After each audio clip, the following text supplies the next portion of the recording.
வணக்கம். நான் திருப்பூர் தங்கராஜ். கொங்கு மக்களால் கொங்கு நாட்டு காவலர் என்று அழைக்கப்படுகின்ற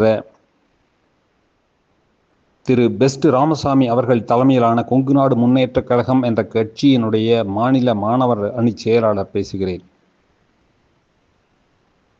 தற்போது 2026 நடைபெறவுள்ள சட்டமன்ற தேர்தலில் நாம் யாருக்கு வாக்களிக்க வேண்டும் என்பதை பற்றி என்னுடைய எண்ணங்களை மக்களுக்கு தெரிவிக்க வேண்டும் என்ற நோக்கத்தோடு இந்த பதிவு செய்யப்படுகிறது. கடந்த 2016 முதல் 2021 வரையிலான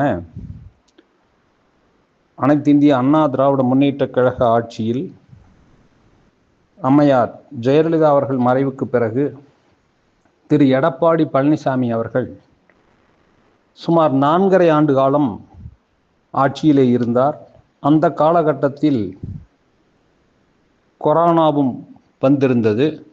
அதையெல்லாம் சிறப்பாக சமாளித்து, வெள்ளத்தை சமாளித்து பல விஷயங்களை அவர் சாதித்திருக்கிறார் என்பதை நாம் அறிய முடிகிறது.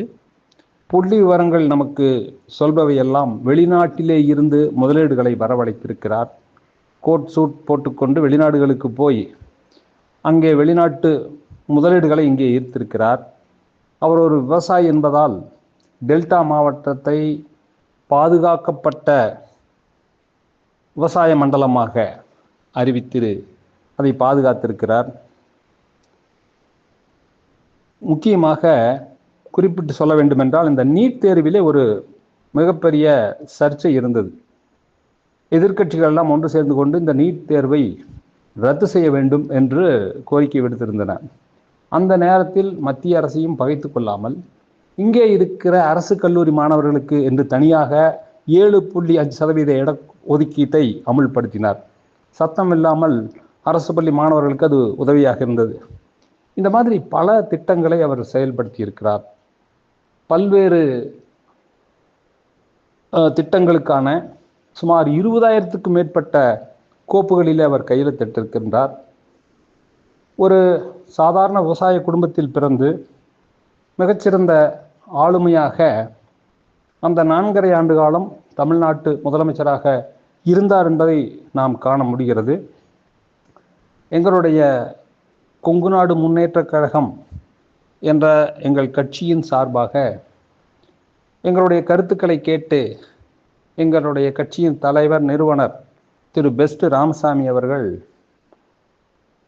அதிமுக தலைமையிலான தேசிய ஜனநாயக கூட்டணிக்கு ஆதரவு அளிப்பது என்றும் திரு எடப்பாடி பழனிசாமி அவர்களை முதல்வர் வேட்பாளராக அறிவித்த அந்த கூட்டணிக்கு ஆதரவு வழங்கலாம் என்றும், ஒரு விவசாயி அவனாசி அத்திக்கடவு திட்டத்தை செயல்படுத்த சுமார் 2,000 கோடிக்கு மேல் ஒதுக்கி அந்த வேலைகளை துரிதப்படுத்திய விவசாயி என்ற முறையிலும் திரு எடப்பாடி பழனிசாமி அவர்களை முதல்வராக ஆக்குவதற்கு வாக்களிக்கலாம், ஆதரிக்கலாம் என்ற முடிவை எங்கள் கட்சி எடுத்திருப்பதால் என்னுடைய கருத்தும் இந்த 2026 சட்டமன்ற தேர்தலில் அதிமுக தலைமையிலான தேசிய ஜனநாயக கூட்டணிக்கு அதிமுக உள்ளிட்ட கூட்டணி கட்சிகளின் சின்னத்திற்கு வாக்களித்து இந்த கூட்டணியை வெற்றி பெற செய்வதன் மூலமாக தமிழ்நாடு தற்போதைய நிலையிலிருந்து இன்னும் சிறப்பாக வளரும், குறிப்பாக விவசாயிகள் ஏற்றம் பெறுவார்கள் என்ற நம்பிக்கையோடு இந்த பதிவை மக்களுக்கு தெரிவிக்க வேண்டும் என்ற நோக்கத்தில் இதை பதிவு செய்கிறேன்.